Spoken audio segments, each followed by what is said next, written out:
Today we're going to talk about brand storytelling and how to really build brand devotion. And I have a ton of examples through here. We'll whip through stuff. I do want to make it a kind of an exercise format, so there'll be a couple parts. I set sheets of paper out that part of this journey is just figuring out your own brand strategy. And if there's anything that you can take away, it's the principles for how to do that today. So we may whip through some of these examples as we go. And I'm going to take you on a journey today, and we're going to introduce you to Chris. Chris is going to be your target market.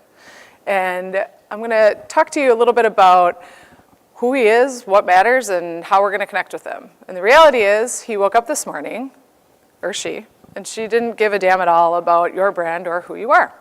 So that's why a lot of the communication between companies and their customers, I think, looks a little bit like this. Hey, Chris, please care. Why don't you care? This is me, the brand here. And him going, I kind of get the feeling that you think we have a connection and we don't. And it's because your brand has zero relevancy in their lives. And it's your job to make it relevant. And how do we do that? At the end of the day, if we aren't building the relevancy for Chris or for whoever your target market is, they have no reason to connect with you. So even if you're in a B2B situation, remind yourselves that the companies that you work with and the people are people first inside of those companies. Their job titles come second. So really understanding what motivates them and who they are as people is really what's going to help you unlock relevancy with the people you're trying to reach.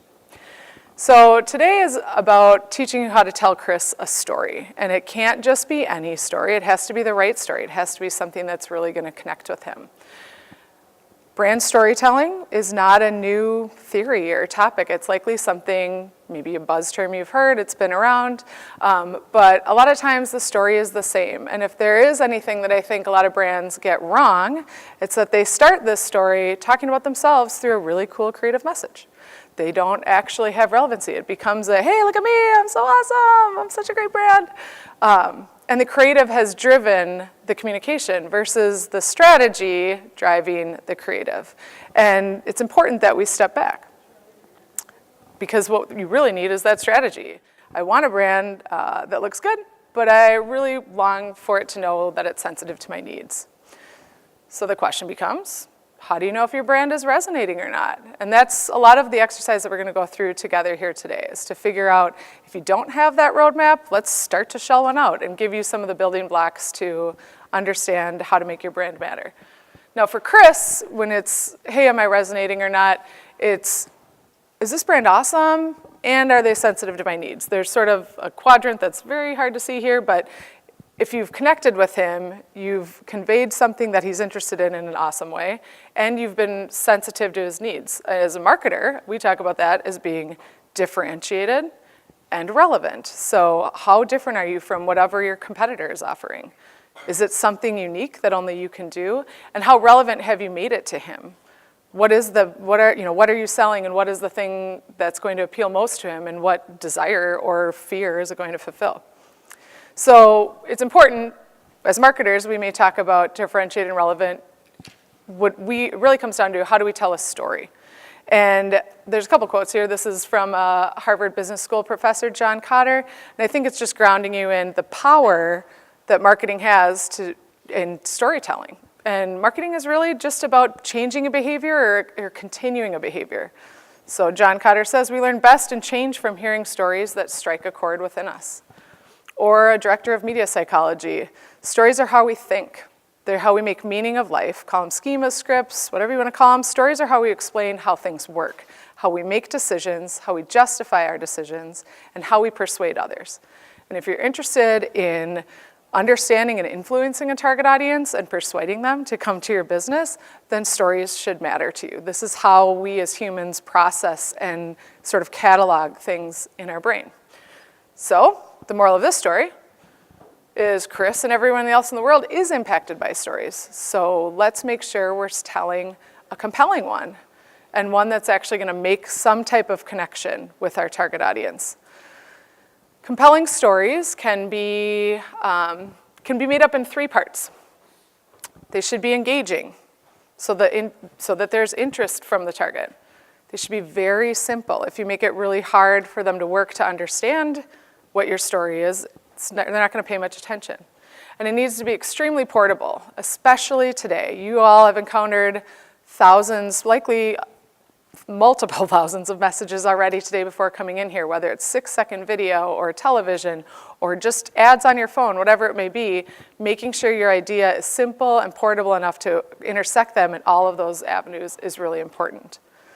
So this is where my examples begin, because I learn by example, also because it's 2 o'clock and because I really like chocolate. So we're going to talk about candy. Anybody work in the confection side of the business or sweets at all? Sweet. All right. Hopefully this is halfway relevant for you. So I want to talk about 3 brands, Reese's, Kit Kat, and Butterfinger. So Reese's, in the last year, has grown their brand awareness by 9 percentage points. They went from 20% to 29%. So almost a third of people 18 or older in the United States say they have seen an ad from Reese's in the last 2 weeks. They've also grown their business by 6%, which is $550 million for them. And how have they done this relative to Kit Kat, who's down almost a point? It's down about $200 million for them. And Butterfinger, who, I love Butterfingers, but I don't know what they're asleep at the wheel. It's down 18%. And for them, they had a smaller market share, so that's only $100 million. But it's a huge, can you imagine a double-digit sales loss on a brand like that? So what is Reese's doing? Why are they successful? Well, they're telling a very compelling story. And if you haven't seen it, I'm going to bang through a whole bunch of examples of what they're doing today. Does this make you want a Reese's? Oh, how about this? Okay, we'll stop. Just kidding. We're not going to stop. Not sorry. Reese's. It's unapologetic. It appeals to the irresistible deliciousness of a Reese's, and it's simple. It's something that we can all relate to. There's a layer of honesty to it that we all feel in our, whether it's motivated by guilt or motivated by desire, there's something inside of us that's like, oh yeah, that looks really good. It's simple and it's engaging and it's super portable. Seasonal business is a huge part for them, so I'm sure you've seen a few of these other ones for Halloween. Here's a good Halloween trick. Buy a bunch of Reese's. There you go. Turn off all the lights in your house. Yeah. And then you just don't answer the door. Not sorry, Reese's. These little cups would make great stocking stuffers. But how about right now in your mouth stuffers? Happy holidays to your mouth. Not sorry, Reese's. I could wade into all kinds of other media strategy that they're playing around. These are only 15-second spots, but you got the message you needed in that short period of time. Most television is 30 seconds, sometimes longer if it's online. Then they went ahead and just made all my childhood dreams come true, and they walked the walk of not sorry with an extension like this. This is low-rent candy. I don't even want this.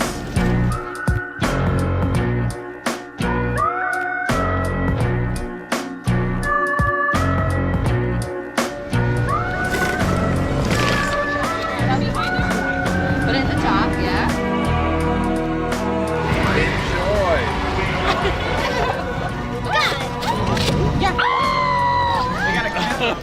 Yes, please! I love this so much! Thank you! They need one of these machines on every corner! The 9-year-old version of me is like, where was that thing? When I lined all my stuff up. I had 5 siblings, so I was hiding all the really good stuff from them. They also bring this into social media. I don't know if some of you may have seen some of these. Somebody puts up a post about, hey, this doesn't look like a tree, and they have a, hey, not sorry, all trees are beautiful, don't judge us. Or when the guy in England accidentally got a Reese's peanut butter cup that didn't have any peanut butter in the middle, and they had a very unapologetic response that actually built a brand fan, as he's the one that posted the photo on the bottom right, where it says, sometimes we like to remind people that you need both chocolate and peanut butter together to have the perfect candy. This is one of those times, and you were the unlucky person. Now that we've made our point, here's enough chocolate and peanut butter to make everything good between us, from Reese's. Can you imagine? I mean, the confidence that you can have as a brand, but they're sticking to their story. They, and they love their fans. They took out an ad in Nashville, a billboard. They saw somebody driving this car, and they wanted to know who did it. So they took a billboard out and said, call this number, and then took another billboard out when they found him, and now he's become a big influencer for them.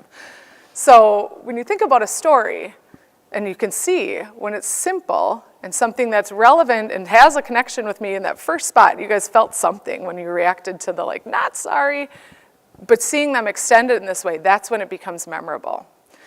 I have one more example, and this one's a little bit closer to me. I work at Hiebing. We're a marketing and advertising firm up in Madison, Wisconsin, and we work with Culver's, and I've had the pleasure of working on their account for the last 10 years. And when you look at the QSR industry, there's a lot going on here that's against them. People are going out less, they're ordering in, or they're doing like Blue Apron or making meals at home. So there's less visits in the world for people to choose from when they're dining out. And it's making it really hard to steal share. You've got delivery, you've got mobile ordering, you've got crazy labor issues in this market, so there's all kinds of things that they're facing. When you look at the industry last year, comparable sales and comparable experiences to your last year is really the indicator of your growth. And in this category, the industry was up about 1.5 points in sales, and they were actually negative in experiences or transactions, the register rings for the people that are coming through their doors. So they're up, they're slightly positive to flat. Well, Burger King eked out at about 2% in the United States of positive sales growth. McDonald's, which is the category Goliath and sets the trail for everybody, was about 2.5 in sales, but they were down over 2% in their transactions, which means they're taking pricing to get their sales up. They're just charging higher prices. They're actually not getting more people or transactions through the door. Where Culver's was up almost twice as much. They were up nearly 5%, and their transactions were up almost 2%. So what's Culver's doing, and how is this story? Well, it's a campaign that I had the pleasure of being a part of developing 8 years ago, and it's literally as relevant today as it was then. And it comes down to using their founder to tell a story about honest food and genuine family values with an invitation to come see where their food comes from. Before farm to table, before field to fork, there was just good, wholesome food, grown by America's farm families, prepared fresh at Culver's, and always served with a smile.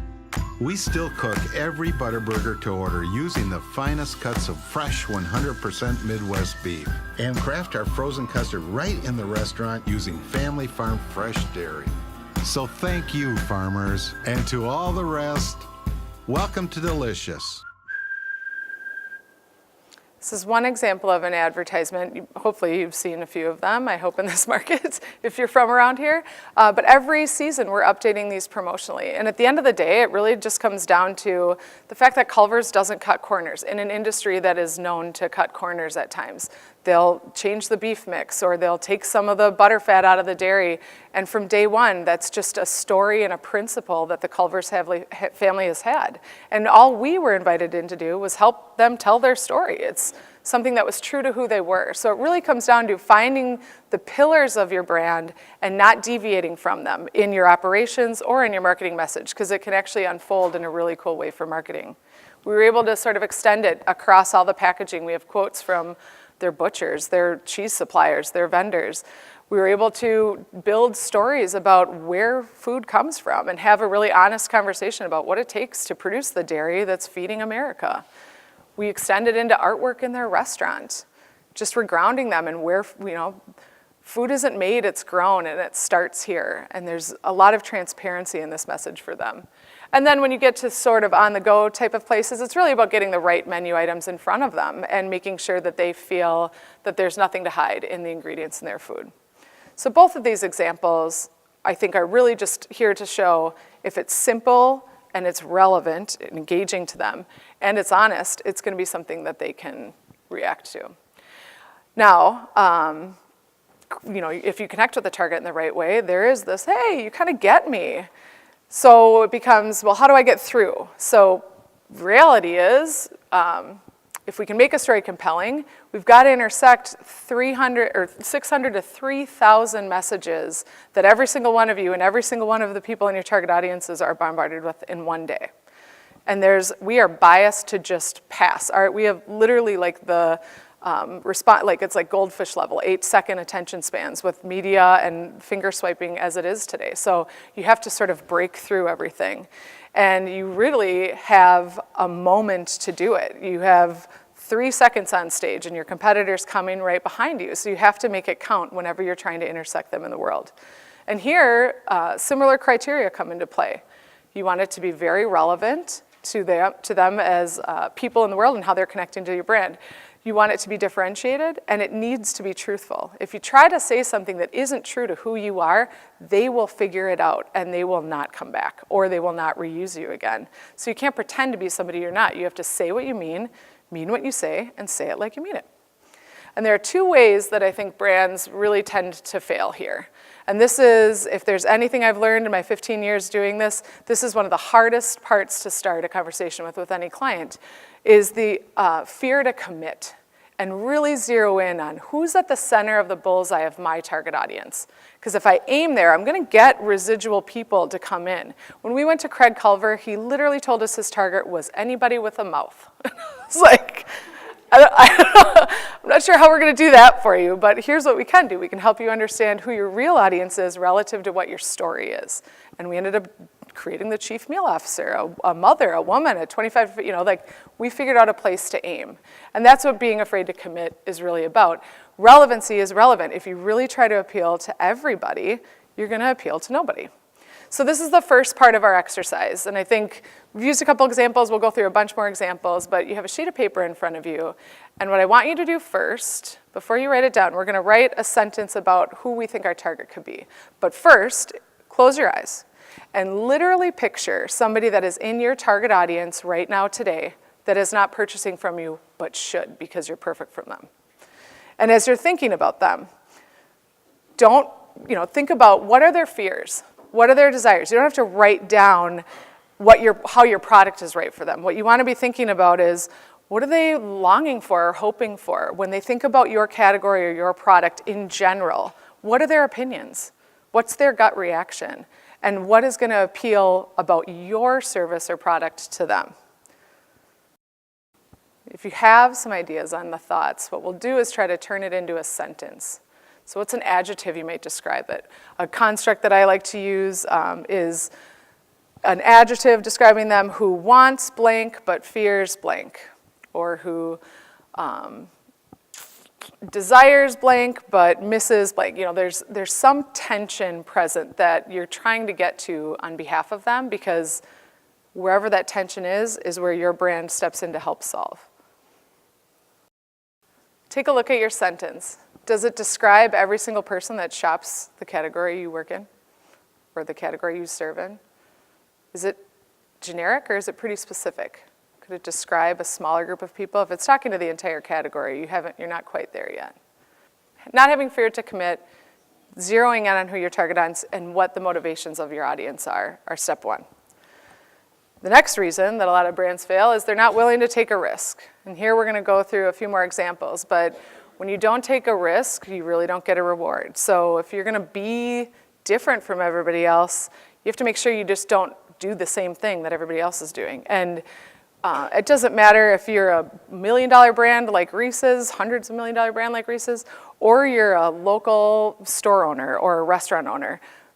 Be careful that you don't fall in the trap of just doing what another person does, because a lot of huge industries fall into this trap.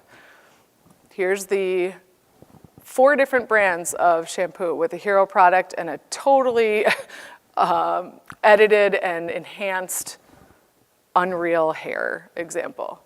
Or water bottles, 2 totally different brands saying the same thing, and it's all about plastic. They're trying to get around that they are plastic, but here one has no carbon footprint. Or sports drinks.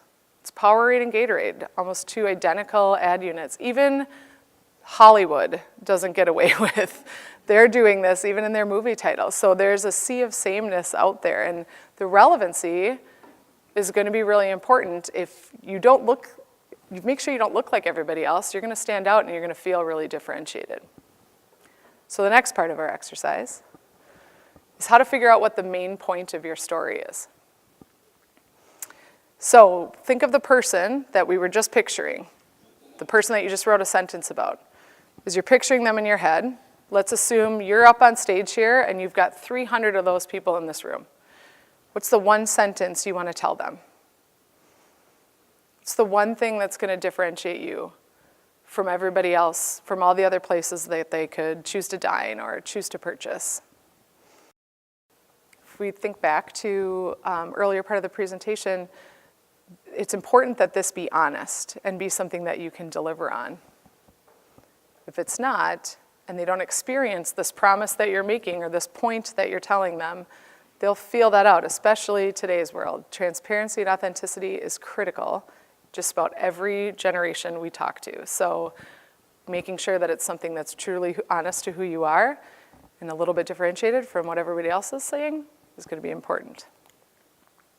If you have options, or if you don't, and you do this later, another, I like to call it the bullshit meter or the BS question, but look back at them and ask yourselves, which one is the most relevant and why are they going to care?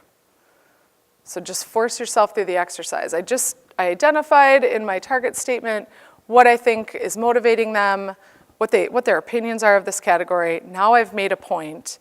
Go through that gut check of, why are they going to care that I just made this point? There's got to be some philosophy walking around in the world that they have or they believe. With a couple brands, sometimes it's, I just believe people are good. Like, it's just a pre-existing belief I have, but there's a connection that they can make back to whatever prompt, maybe it was a do-good type point that that brand was making. But just identifying what are those philosophies that they carry around the world, regardless of your category or your business, that make this point matter or be even more meaningful to them beyond the motivation you identified within your category alone. And this is part 2. Part 3 is now write down the reasons that they're going to believe you. So why are they going to care is a different motivation for us. Why they're going to believe us, this is where the facts can start to come into play. You hear auto industry like, oh, we won a J.D. Power Award. Like, this is the stuff that's actually going to be your evidence and make the point that you just articulated before, the thing that you stood on stage to tell your entire audience, it's going to make that matter because it's going to legitimize whatever you've just committed to them. Think of these as your credibility reasons to believe, or just facts about the way you do your business. We make everything fresh.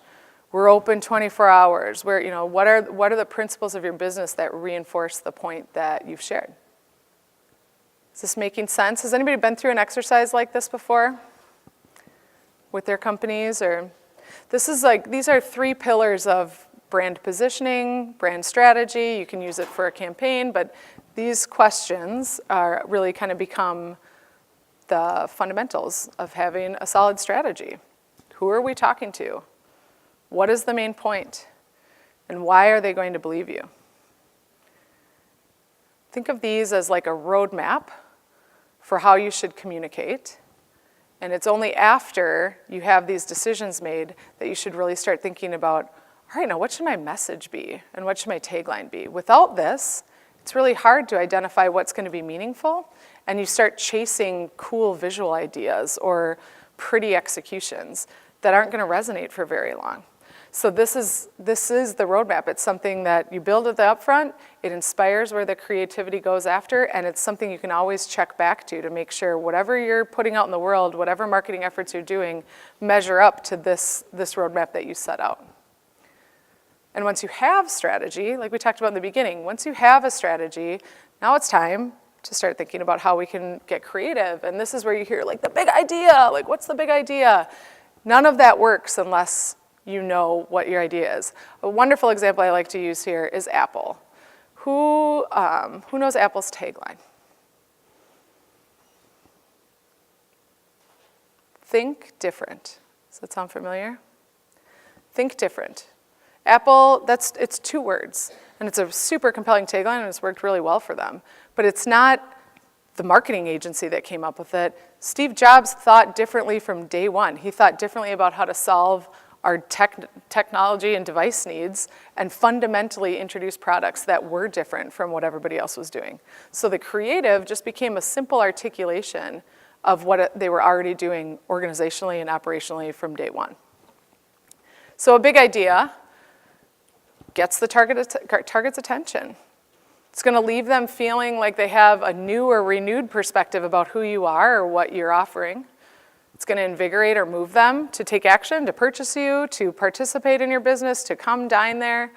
And it's going to differentiate you from the competition. And it must be born from the strategy. Doing it the other way is probably one of the biggest mistakes that people make in this industry. So another example that I wanted to go through to help illuminate ideas. Does anybody work in yogurt here at all? Work adjacent to it? Anybody eat yogurt? There you go. There we go. Chobani and Yoplait. So Yoplait was like one of the category leaders. And about 14 years ago, Chobani came on and put everybody in the category on their heels with the introduction of Greek yogurt. Literally, I mean, it came down to, I think Yoplait is 18% of General Mills' entire portfolio. They own Yoplait, and their market share has dropped from 25% of yogurt sales to 11% in the last 2 years. And it's players like Chobani that are just disrupting the category. And it wasn't just the Greek thing. They tried to catch up with Greek. They introduced their own Greek line. It actually had higher performance in terms of taste. And then they launched, you guys remember the little wee, like French-made type in a glass jar. There was a little yogurt launch that came from Yoplait that they were on their heels. They were trying to catch up. Dannon is a big player in the category, but Yoplait was a constant number 2. And Chobani at this point has completely surpassed them and is the number 2 player in the yogurt category. And everybody's scrambling to catch up to try. They're a $2 billion brand. So how is it working? They have an authentic story. We're going to go through some examples. I don't know if you're familiar with their marketing, but it's all about natural ingredients. They innovated in product. They brought a product, a Greek product that nobody was even paying attention to nor cared about, but introduced a sort of slightly different taste. They have a very artisanal presence, not just in their packaging, but in their messaging.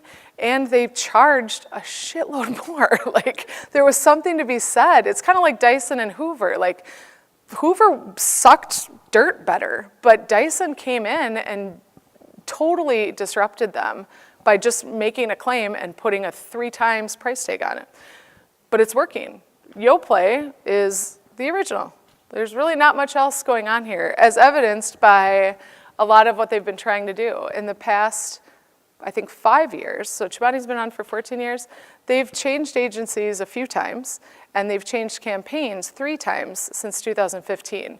And when one of the first ways is they tried to go back and tell a story about their origin and their French roots in this quirky, lovely, little colorful thing.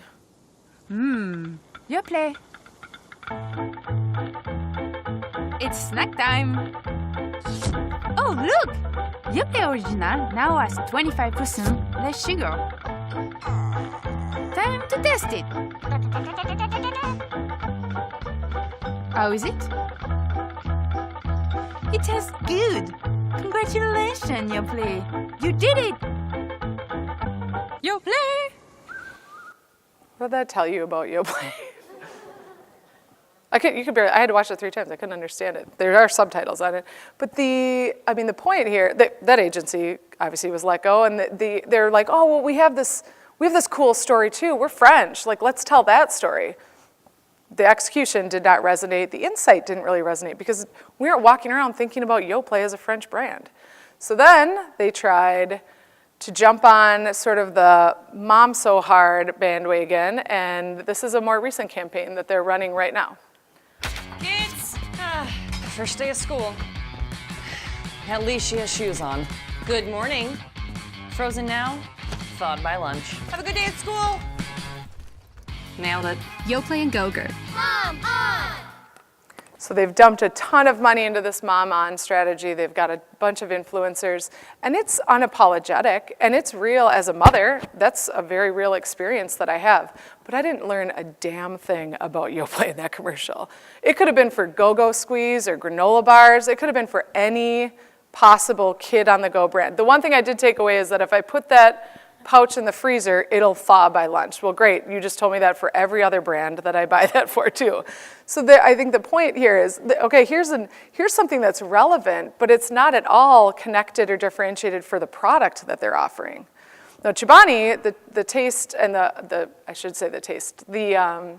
style is very different, but it's very consistent and it's working for them.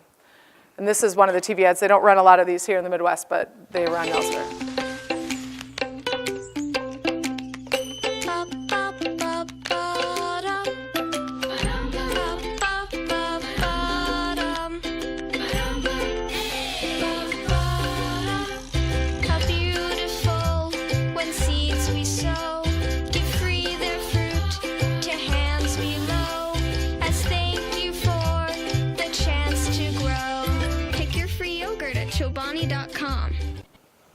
It's a cute little song. If you listen to it a couple times, it's basically talking about how wonderful it is that when we plant something, a tree grows, fruit comes down, and then we get to eat that. What an honor that is. It's all about natural ingredients, and they're unapologetic in their advertising as well, but in a let's make the world a better place way. No ingredient should have a number. Most companies use preservatives. We just use a fridge. There's a line in here that sort of turns the corner for anybody who's paying attention that says a cup of yogurt isn't going to change the world, but how we make it might. So now there's something that I can grab onto and associate with this brand. It has principles. It has principles I align with if I'm a natural ingredient eater, and I'm intrigued. I see the price point, I see the packaging, I see this idea extend through everything that they produce. They feel cohesive, and it's something I can actually connect with. So this brand has an idea. They have something that they can actually build from and evolve with, because the pillars are going to remain the same. What's different today is that we have to engage guests.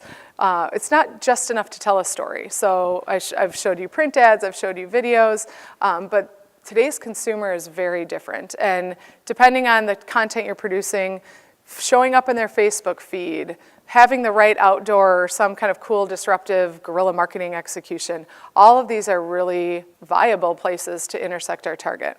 And engaging is a big point. How do we know what the target needs, and how do we intersect them? So engaging content is going to be something that's going to give your target a reason to care about you. It's going to evoke emotion. We've watched a lot of 30-second, like those are working in kind of mass content, but what are the things that you can intersect with me on a daily basis, or the fun story that I can watch? And how can it extend your reach? How can we make it something that's shareable, or just something I spend time with and feel connected to, maybe willing to share it beyond? So a couple more examples here, and then we'll wrap up, and if you guys have any questions, I'm happy to like wade into specific categories. But for Culver's, we do this all the time. If you spend any time on their social channels, we've done quite a bit. I didn't put any slides in here, but we do a very intentional effort to sort of surprise and delight people that are sharing photos with us, or whatever, if their kids are eating. There was a woman who was documenting her pregnancy week by week in the mirror of a Culver's bathroom with food references to tell us the size of her fetus. So we sent her a custom baby mobile made with stuffy little French fries and burgers and a table number, and like finding those ways to sort of delight and engage and pay attention to how they're communicating with you.